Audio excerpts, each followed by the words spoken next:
You're listening to the ZABE Smart Mortgage Podcast, a podcast show that inspires and educates you about the lending process, what trends we're seeing, how to get the best rate, and so much more.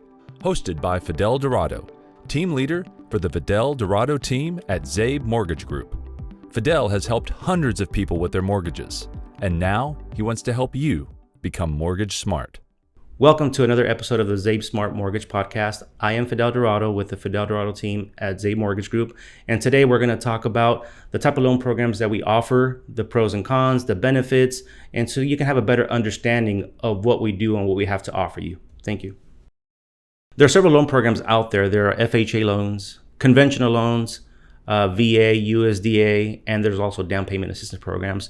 Not to mention jumbo loans, right? For the people that need, or live in an area that are a higher loan balance and things like that. So FHA loans, basically, they're geared more toward first-time home buyers. They're more lenient, lower credit requirements, then still coupled with a lower down payment.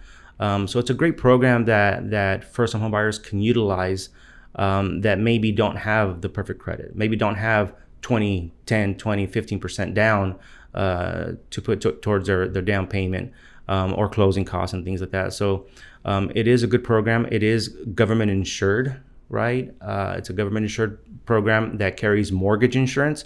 Mortgage insurance is an insurance that protects the lender in case of defaults from the borrower, right? So it's a good program that is available to people that are looking to finally purchase their first home.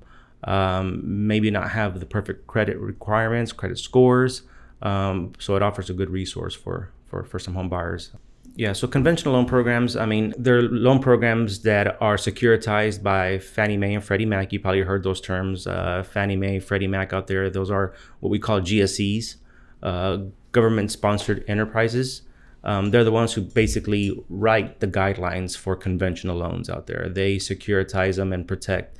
They insure the lenders, basically the private lenders that are writing these loans, right, for home buyers. Conventional, I really like it. To me, it's one of those loan programs that if you have the right credit score, right, and if you have at least 3% down or more, in my opinion, it's a better strategy in the long run than it would be an FHA loan.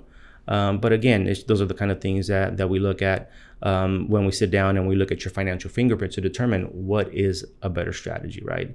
And a lot of people get hung up on, the interest rate. But something that I always tell my clients is, the slightly lower interest rate, but with the wrong strategy, depending on what your financial fingerprint is, may cost you thousands of dollars more versus maybe the slightly higher interest rate, but with the right strategy. For example, an FHA loan might give you an interest rate of, let's say, 3% today, but the mortgage insurance might be double the cost on a monthly basis, and it's for the life of the loan, right? All 30 years, versus a conventional may be an interest rate of maybe 3.25, a quarter or a point higher, but the mortgage insurance, it's half per month on a monthly basis, and it will go away after you reach 80% of what the house is worth.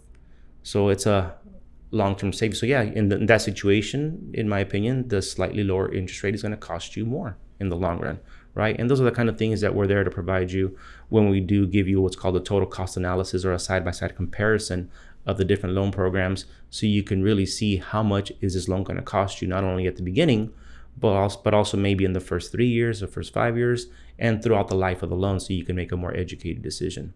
VA loans are, in my opinion, is the best, hands down the best loan program out there.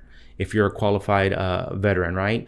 Usually VA loans, they require zero down, right? That's a big plus, zero down. And then when I say zero down, I don't mean like you're not coming in with no money out of your pocket. You still have to pay for your closing costs and things like that.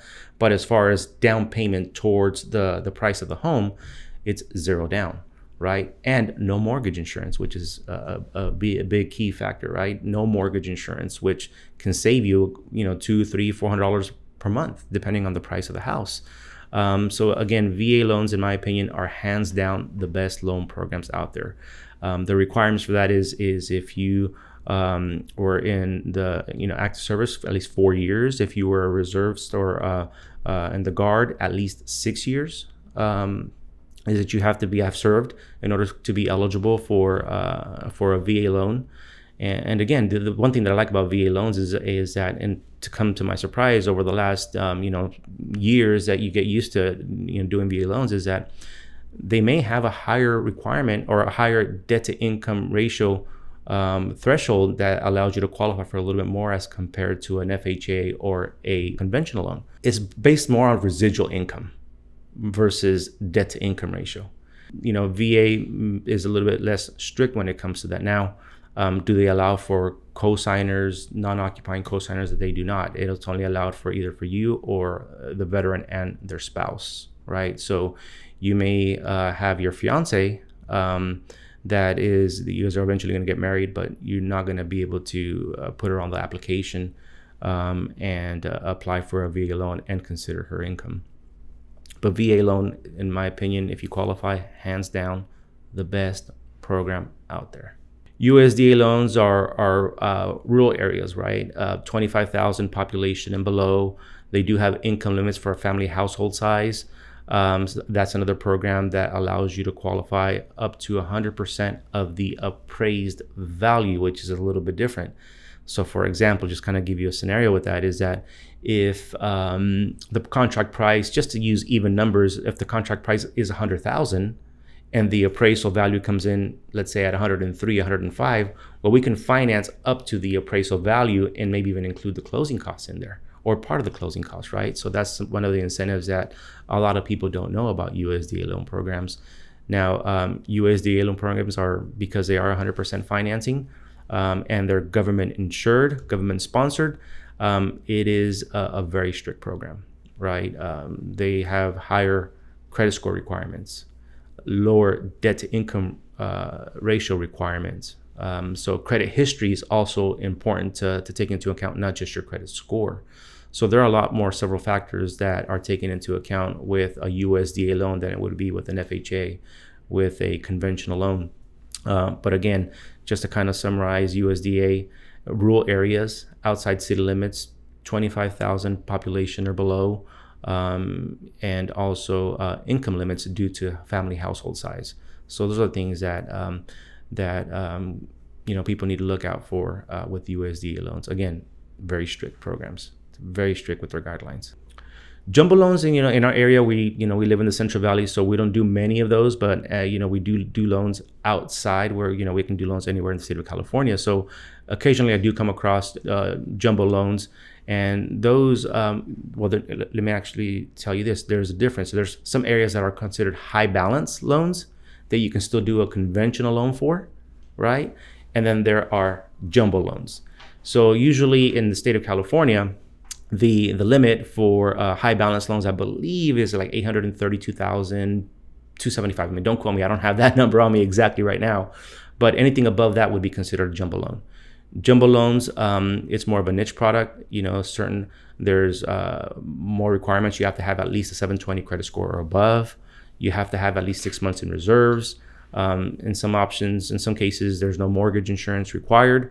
But it does get a little bit more expensive with jumbo loans, and it's the banks that are out there, they're limited, right? There's not as many banks out there that are willing to write jumbo loans. So it's more of a niche product. Mm-hmm. Down payment assistance programs are awesome. They're great programs that can help bridge that gap for a lot of buyers that just need those extra funds, right, to be able to purchase their home. They might not have enough funds saved. They're working on a plan, but they're just not there yet. Well, this can help bridge that gap. Now, the one thing about down payment assistance programs is that I always tell my clients is that yes, it's true that you see it out there in social media, you see it on the radio, television, a lot of people promoting those products, zero down and things like that. But in reality, you have to understand there is pros and cons with those programs, right? And I always tell my clients to be fully transparent with them, is that, look, there is programs out there for first-time home buyers, and even repeat buyers. There's a lot of good incentives, a lot of help with those kind of programs, but nothing is free. One way or another, you're going to end up paying, whether it be they are in the form of loans, or they carry a higher interest rate if they become a grant after a couple years. So there is different programs out there that that may benefit a buyer, but you just have to understand what the pros and cons are of each program so you can make sure that you're making the right decision in using those. Especially some of these programs that are loans, it is going to be chipping away at your equity. So you might even be going into your home already upside down. So just understand that you do eventually have to pay these assistance programs back one way or another. They have credit score requirements, right? Obviously, you have to have a certain credit score. They have debt to income ratio requirements as well, so they're a little bit more strict. They don't want you to max out in what you qualify for. And then on top of that, use down payment assistance. So they try to kind of monitor that, so you're not getting in over your head, especially if you're having to get an additional loan to cover part of your down payment or some closing costs. They want you to have some skin in the game. With the pandemic, over the last year and a half, is obviously, if there is a silver lining with this, and is there even a silver lining, right, with everything that's going on, is that interest rates are at historic lows. Rates, I've never, in my 20 plus years in the mortgage industry, I have never seen rates this low. So that's one of the biggest things that it did, as far as in a positive impact, I guess. That's what it did. But with that, you do see a lot of situations to where people had to take some time off from work, right? They were furloughed, they were laid off, they went out to a part-time basis, whatever the case may be, is that, so it has impacted the income calculations, or how we approach the calculation of their income, right? So now in the past, we were able to omit those times that they were off of work or they were furloughed or whatever it may be. We were able to omit that time frame, right? And then average out the income without that time frame being in there. But now we have to average it throughout. So that does impact somebody's income and things like that. So now they qualify for less, right? So especially with self-employment, people that are self-employed, it's become more difficult to document and to qualify potential home buyers that are self-employed. Just the over documentation is kind of overwhelming. I really do not see us having what happened in 2008 happen now. What happened in 2008, it's totally different, right? Back then you had stated income loan programs, no income verification loan programs that were only fixed for 2, 3, 5 years, negative amortization programs to where you were only making just a minimum payment, which didn't even cover the interest, right?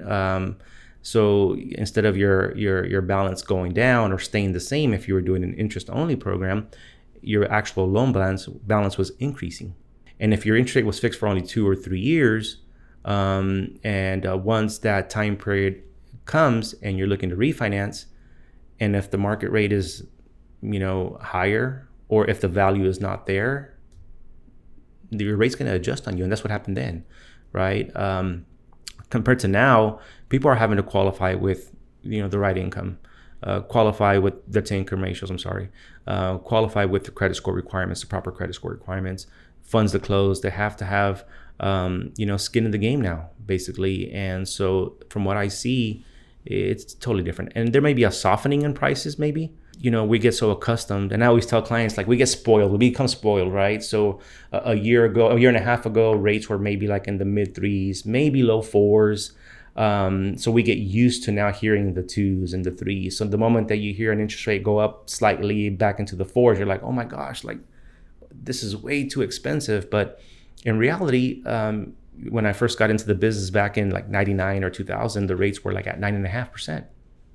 8.5%. And from what I hear before that, they were like in the 20s and the 30s, right? Like in the 80s or something like that. I don't know when exactly, right? But they were really high.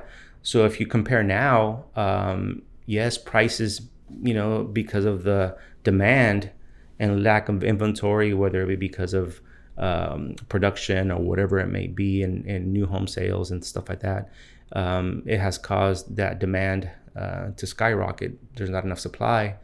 So, but in all honesty, I mean, when I run the numbers, I still think that it's a great time to buy.